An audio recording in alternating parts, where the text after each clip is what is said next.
Well, hello everyone and welcome to your Friday's edition of Reptile News. Now let's get right into our top stories, which the top story was going to be this Bronx Zoo cobra, but actually in a strange turn of events, something much bigger in my opinion happened, and that was a story with Tom Crutchfield. Now, at press time, obviously, details are still kind of coming in, but what we've gathered so far is that he was shot and grazed, presumably by his business partner, who then supposedly barricaded himself in the house, and according to some reports was found with a self-inflicted gunshot wound later. Now a lot of this is unverified, but it's from pretty reliable sources that's kind of sort of how it went down. But big news is he was shot. Only grazed, not you know, he's okay. But there is no doubt in anybody that's had a business partner before, regardless of what happened today necessarily, you know, this is no doubt going to affect him and his family for a long time. And if you get a chance, stop by, give him a little bit of word of encouragement, and you know, keep him and his family in your prayers, because, you know, kind of stressful stuff, I guess, you know. Now let's move right on to the cobra. Now, the cobra supposedly was found. Yay, hooray. Now, you know, it's, forgive me for not keeping everybody 100% up to date on this, but I kind of fail to see, call me boring if you want, but I fail to see why this whole story has been so sensationalized over the last week, especially speaking of a story that we have coming up here about an alligator that got loose and was found. Why isn't that important? You know, I fail to understand why it's been so sensationalized. The cobra got loose, the cobra was found, it happens. But anyway, yeah, it was found, and good luck not letting one get out again, I guess. Now I'm going to be really interested to see what happens with the Twitter and Facebook's account for this Bronx Zoo cobra, and I'm not quite sure anybody really knows who's responsible for those, but I have an idea. And going along the old saying, he who smelt it dealt it, I'm going to call Brian Barczyk as the owner of that Twitter account, because he's the first one I heard it from.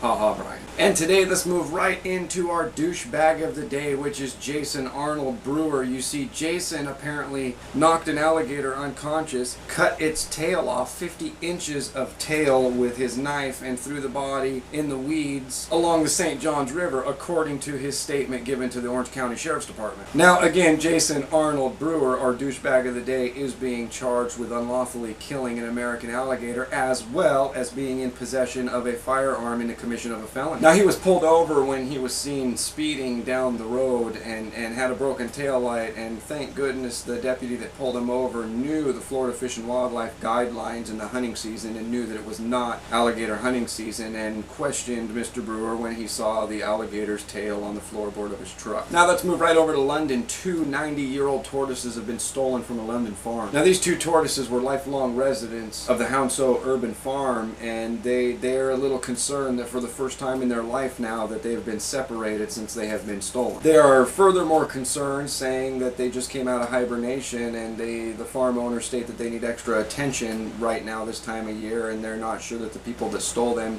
can give them that extra attention, and they're even more concerned that they might possibly be sold. Now, of course, police are investigating, but they have no leads, and they're asking anybody that's got any information about these tortoises, or if you know some asshole that just came into a couple 90-year-old tortoises for sale, that you contact London's Metropolitan Police Department immediately with the information. Moving right along, where two men from Alabama were apparently they have been charged with illegally possessing a couple alligators in a fish tank, and yeah, that's not really news.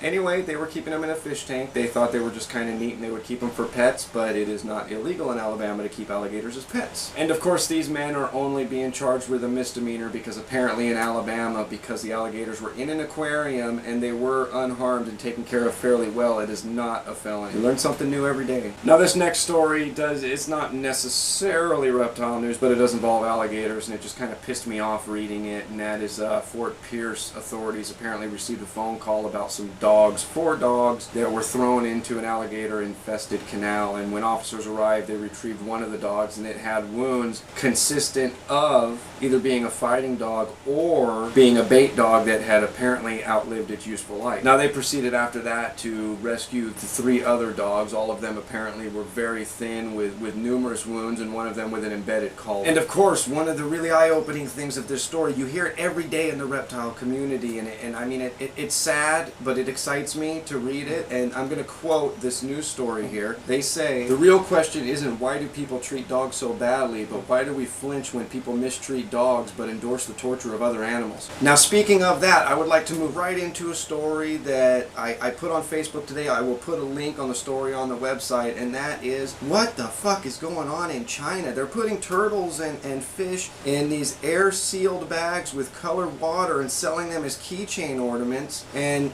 what? Really? Is there anybody from China that can respond to that and tell me why do you guys do that over there? I mean, what is the... Oh, God, go read the story. It's an important story for people to read, but it's going to piss you off. I'll warn you that right now. And of course, we have to talk about the pythons in Florida. Apparently out of Collier County, they're saying that the pythons are migrating further north again, and I don't... The one thing that jumps out at me about this story is the report comes from the South Florida Water Management District, which tells me right there it's a government organization, and chances are it's bullshit and they just got paid to say this. But they are saying that right now, due to some severely dry conditions, that they are finding pythons further north than they ever have, and one of them apparently was reported as 17 feet long. So take it the way you want to. I guess if it's true, it's bad. If it's not true, it's still bad. I mean, it's invasive species news, which means it's bad for our community, and I hate telling it, but it is news, so there you go. And now let's continue talking to Florida, and right back to what I mentioned about the 5-foot alligator that got loose. Apparently a trapper had trapped an alligator, taped its mouth, locked it, according to him, padlocked it in a cooler at his home, which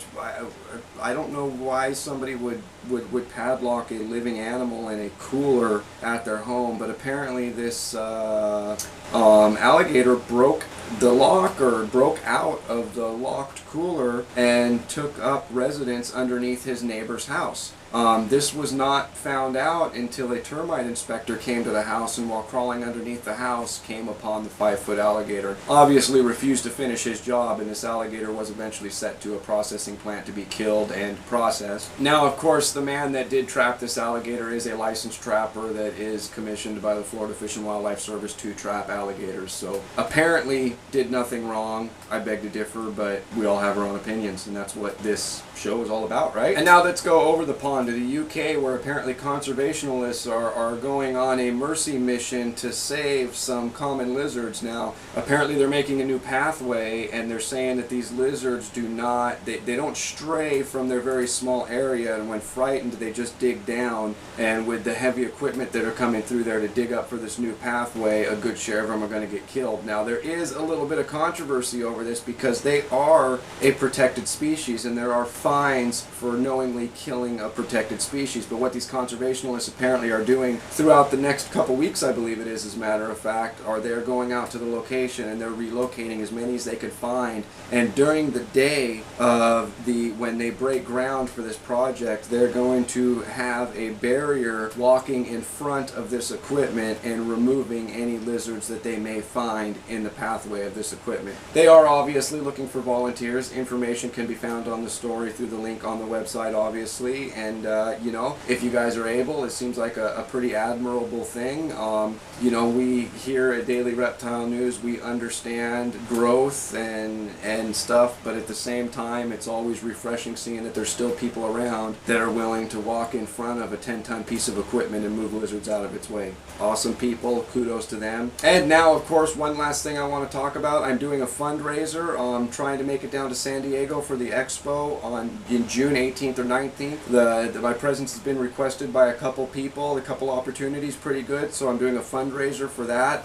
Taking donations that can be given right through the website, and also working on a lot of other fundraising things. There's actually been something pretty freaking sweet donated to the cause that I'm going to be able to auction off and send to somebody.